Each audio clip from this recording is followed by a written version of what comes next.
பெரியாருக்கு மத நம்பிக்கையே கிடையாது. ஆனா மற்ற மதங்கள் எல்லாத்தையுமே அவர் வந்து மதிக்கக்கூடியவர். நான் அதுக்கு ஒரு 3 இன்சிடென்ட் மட்டும் சொல்றேன். வடலூர் சத்திய ஞான சபைக்கு பெரியார் ஒரு தடவை போறாரு.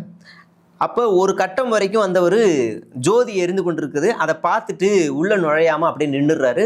எல்லாரும் வாங்க போலாம், ஒன்றும் பிரச்சனை இல்லை, வாங்க வாங்க அப்படிங்கிறாரு. ஆனா அங்க ஒரு போர்டு எழுதியிருக்கு, கொலை புலை தவிர்த்தவர்கள் மட்டுமே உள்ளே வரவும். அப்படின்னா நான்வெஜ் சாப்பிடாதவர்கள் மட்டுமே. அப்ப பெரியார் என்ன சொல்றாருன்னா, நான் எல்லா வகையான நான்வெஜ்ஜும் சாப்பிடுவேன், ஆனால் நான் வரல அப்படின்னு தவிர்த்துறாரு. ஏன் தவிர்க்கிறாரு? அந்த இதை மதிக்கிறாரு. அடுத்து இன்னொன்னு வருவோம்.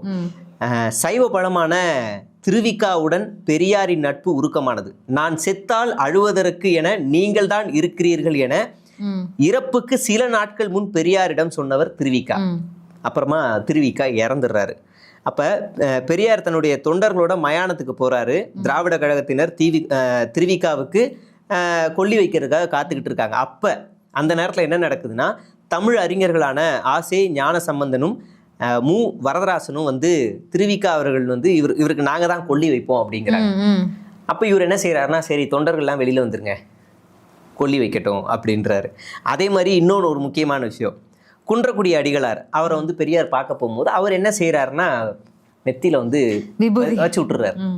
வச்சு விட்டு இவரும் வாங்கிட்டு வந்துடுறாரு. அப்போ ஒரு 2-3 நாள், அப்போ கொஞ்ச நாள் கழிச்சு அந்த தொண்டர் கேட்கிறாரு, ஏங்க நீங்க வந்து மதத்துக்கு எதிரானவர் தானே, மதம் மனிதனுக்கு மிருகமாக்கும்லாம் சொல்றீங்க, நாங்க பட்டையை வச்சோன்னு நீங்க வாங்கிட்டு வரீங்க அப்படின்னு.